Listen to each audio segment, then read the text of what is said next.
बिस्मिल्लाहिर्रहमानिर्रहीम, अस्सलाम वालेकुम।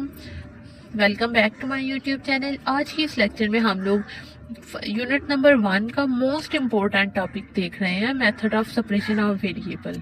ठीक है, ये मोस्ट इम्पोर्टेंट टॉपिक है। इसमें से अक्सर पेपर में क्वेश्चन आ जाता है और मोस्टली आता है। फर्स्ट चैप्टर में दो इम्पोर्टेंट मोस्ट इम्पोर्टेंट GCUF के अकॉर्डिंग जो मोस्ट इम्पोर्टेंट दो टॉपिक्स हैं फर्स्ट चैप्टर में से, वो है एक method of separation of variable और जो सेकंड वाला है वो है कैनोनिकल फॉर्म। या तो इसमें से क्वेश्चन आता है या फिर कैनोनिकल फॉर्म वाले में से। आज हम लोग method of separation of variable देखेंगे। इंशाल्लाह नेक्स्ट हम लोग कैनोनिकल फॉर्म को भी डिस्कस करेंगे। Method of separation of variable की एग्जाम्पल 12 है, ux इक्वल 4uy, और ये उन्होंने हमें साथ कंडीशन दी हुई है u0y इक्वल 8e की पावर -3y। ठीक है, बेसिकली ux का मतलब है हमारे पास कि u का डेरिवेटिव x के रिस्पेक्ट और uy का मतलब है y का डेरिवेटिव y के रिस्पेक्ट। तो सबसे पहले लेट हम लोग कर लेते हैं u को कैपिटल XY। ठीक है, तो इसका हम लोग u का डेरिवेटिव लेंगे x के रिस्पेक्ट, तो हमारे पास x डैश मतलब x का डेरिवेटिव और y साथ एज इट इज आ जाएगा। जब हम लोग u का y के रिस्पेक्ट लेंगे तो x एज इट इज और y के ऊपर डैश मतलब डेरिवेटिव। अब ux और uy की वैल्यू हम लोग इस इक्वेशन में पुट करेंगे। इधर ux की वैल्यू पुट की x dash y equal 4, uy की ये वैल्यू। अब हम लोग वेरिएबल्स को सेपरेट करेंगे, x वालों को एक साइड पे y वालों को एक साइड पे। ये x डैश ओवर 4x इस तरफ आ जाएगा और y डैश ओवर y इस तरफ रह जाएगा। अब इन दोनों का किसी भी कांस्टेंट c के इक्वल होना चाहिए। हम लोग इक्वेशन इन दोनों को c के इक्वल रख लेते हैं, किसी कांस्टेंट के इक्वल। ठीक है, इसको भी कांस्टेंट के इक्वल रख लिया, इसको भी। अब हम लोग इंटीग्रेशन करेंगे इसकी। ये 4 को पहले इस साइड पे ले आए हैं, 4c बन गया।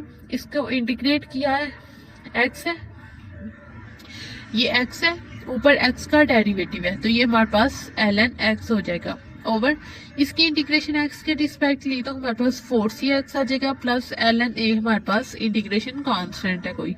अब हम लोग जब इस तरफ वाले की इंटीग्रेशन लेंगे तो x y है, y का डेरिवेटिव ऊपर मौजूद है, तो ln y आ जाएगा इक्वल इसकी इंटीग्रेशन हमारे पास cy आ जाएगी प्लस ln b हमारे पास कोई इंटीग्रेशन कांस्टेंट हो जाएगा।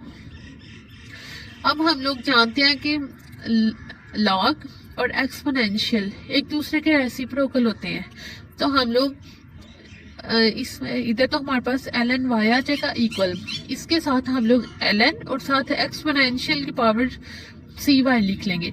अब हमारे पास ln और एक्सपोनेंशियल कैंसिल आउट हो जाएंगे तो दोबारा वही बन जाएगा। एक्चुअली हम लोगों ने ऐसा क्यों किया, क्योंकि हमारी दो टर्म्स के साथ तो ln था लेकिन थर्ड वन के साथ नहीं था, इसलिए हम लोगों ने इसके साथ ln लगाने के लिए साथ एक्सपोनेंशियल भी लगाया, क्योंकि हमें तीनों टर्म्स के साथ हर टर्म्स के साथ ln चाहिए था। ln y रह जाएगा इक्वल ln, दोनों में से ln कॉमन लिया, BE की पावर y, BE की पावर cy, ln से कैंसिल हो गया, हमारे पास y इक्वल BECy रह गया।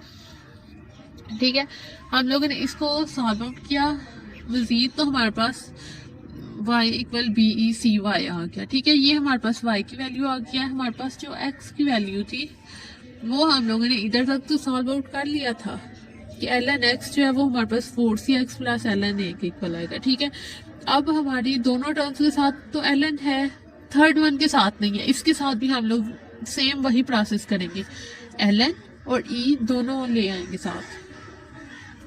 अब इधर हम लोगों ने ln और e दोनों को साथ लिख दिया, ये दोनों कैंसिल आउट हो जाएंगे तो दोबारा वही टर्म बन जाएगी। अब इन दोनों में से ln कॉमन लिया, दोनों कैंसिल आउट हो गए। अब तीनों के साथ हमारे पास ln है, इन दोनों में से कॉमन निकाला ln, ये दोनों कैंसिल आउट हो गए। x की वैल्यू हमारे पास आ गया x की वैल्यू हमारे पास आ गई x इक्वल AE4cx। ठीक है, uxy। ठीक है, अब हम लोग क्या करते हैं, x और y की वैल्यू इस वाले u में पुट कर देते हैं। x की वैल्यू क्या थी हमारे पास AE4cx और y की थी BECy, दोनों का a और b को हम लोगों ने एक साथ लिख दिया। एक्सपोनेंशियल की पावर में लिखना था 4cx प्लस cy, इन दोनों में से c कॉमन आ रहा था वो निकाल लिया, इधर हमारे पास रह गया 4x प्लस इधर y रह गया। इसको हम लोग इक्वेशन ए का नाम दे लेते हैं। अब जो क्वेश्चन में उन्होंने बाउंड्री कंडीशन दी थी हम लोग उसको यूज करते हैं।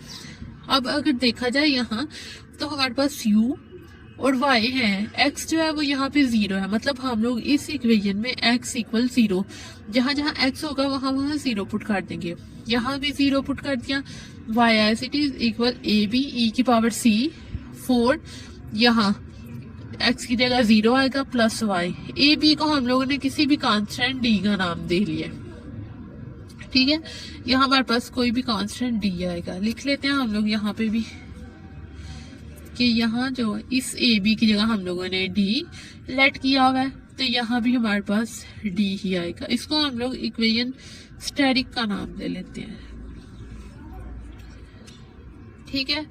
तो हम लोग क्या करेंगे, अब उसके बाद u 0y equal D E 4c, अब 0 प्लस cy, x की जगह जहां जहां हमारे पास इक्वेशन में x था वहां वहां हम लोगों ने 0 पुट कर दिया।